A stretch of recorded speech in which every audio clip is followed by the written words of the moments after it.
UFC Paris is over.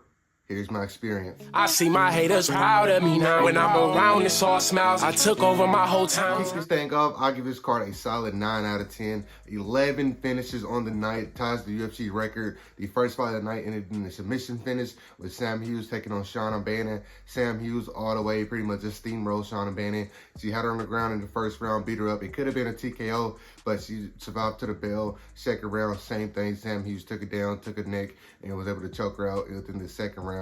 Sam Hughes looked absolutely dominant on her way to a 3-fight win streak. What do you guys think she gets next? Let me know.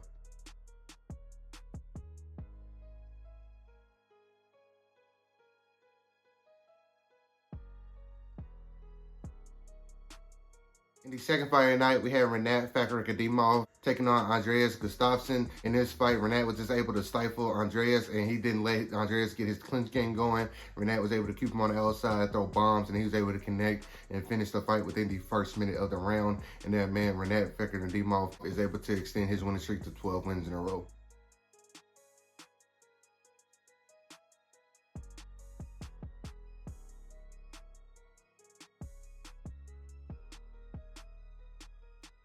After that fight, we had a UFC newcomer, Robert Brisek, taking on Brad Tavares. I don't know how in the world Brad Tavares was able to survive that first round flurry, but he was not able to survive the entire fight as Brisek was able to finish the fight in the third round after overwhelming him again. That man Brisek, like, he's going to be a very, very exciting prospect coming up in the UFC, and I cannot wait to see who he gets next. Who do you think he gets next? Let me know.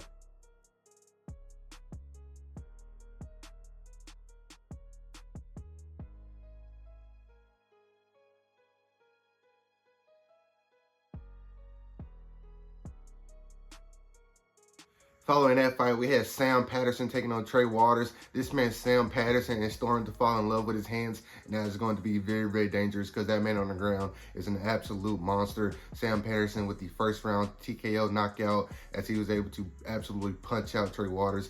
That man, Trey Waters, just couldn't move, and the ref called it out while he was still standing. Sam Patterson is looking very, very impressive these last couple of fights.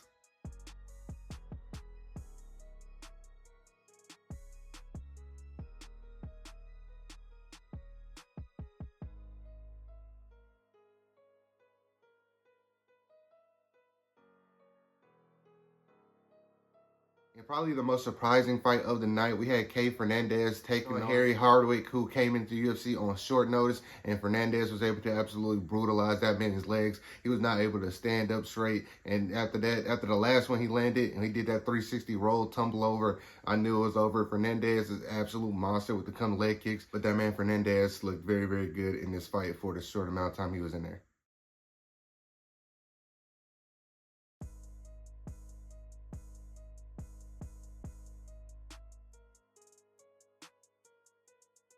Following that fight, we had a new UFC heavyweight blood come into the UFC. We had Ante Delia taking on Marcin Tybura, a top 10 opportunity for Ante Delia right off the bat, which is fantastic for him. And he did not disappoint as that uppercut that he landed on that man Marcin Tybura. I don't think too many heavyweights in the UFC or in the world are going to be able to take that punch, and the follow-up strikes on the ground was just as deadly. Ante Delia coming over from PFL/Bellator is a very, very good addition to the UFC heavyweight roster, and I cannot wait to see who he gets next.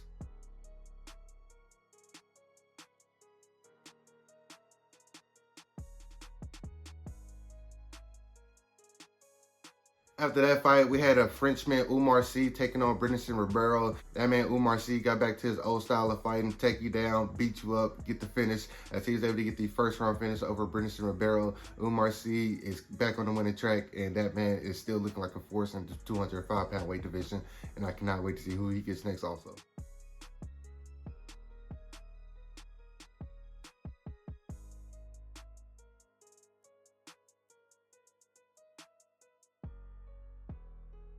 William Gomez was able to get the unanimous decision victory over Robert Wachala. That man, William Gomez, is just an absolute sniper technician. That man picks his spots very, very well, and he hits very, very hard. I'm very surprised that he's not able to get more finishes in the UFC, but as long as he keeps winning, you can't really deny him that much longer. What did you guys think about his performance? Let me know. After that fight, we had another UFC debutant. We had Alex Sola taking on Reese McKee. Sola, a kind of weird debut. That man was going to win the fight no matter what, but the foul that he did right before the finish is kind of like, why we don't need that in the sport. But Alex Sola did look pretty good in this fight. Reese McKee has not really delivered in the UFC much.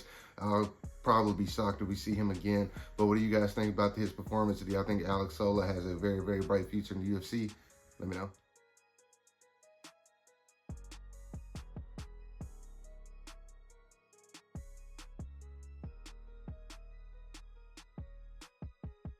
Then after that fight, we had probably the fight of the night, in my opinion. We had Mr. Mason Jones versus Balaki Oki. That man, Mason Jones, can take an ass whooping, and he can give an ass whooping just as well. That first round, I don't know how in the world Mason Jones was able to survive that, as he was absolutely battered and butchered. And he did survive it. And that man, OG, looked like he was absolutely gassed after that happened, as he was not able to stay off the ground. And Mason Jones pretty much did whatever he wanted to do in the second round, as he was able to get the finish in the second round by absolutely brutalizing Balaji Oki on the ground. And Mason Jones is on a 2-fight win streak now in the UFC. And I cannot wait to see who he gets next, because that man is setting himself up to be a really, really big player in that division.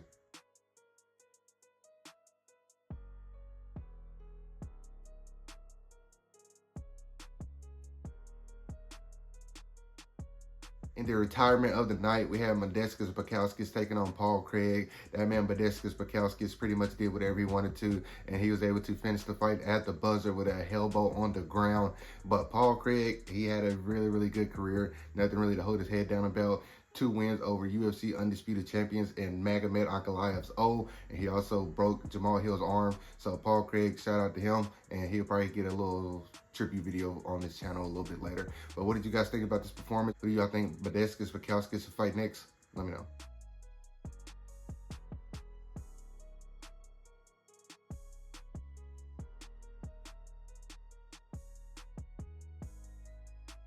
In the co-main event of the night, we had a fighting nerd taking on a Frenchman on his home soil. We had Benoit Saint Denis taking on Mauricio Rufy. Benoit Saint Denis saw who he was before the Dustin Poirier fight, as he was able to absolutely brutalize Mauricio Rufy. The ground game made all the difference. Mauricio Rufy seemed to not have any type of ground game, any type of answer for what Benoit Saint Denis wanted to do, as Benoit Saint Denis was able to get the back in the second round and get a face crank and get the tap. Benoit Saint Denis is setting the world back on fire for the God of War. What do you guys think he gets next? Let me know.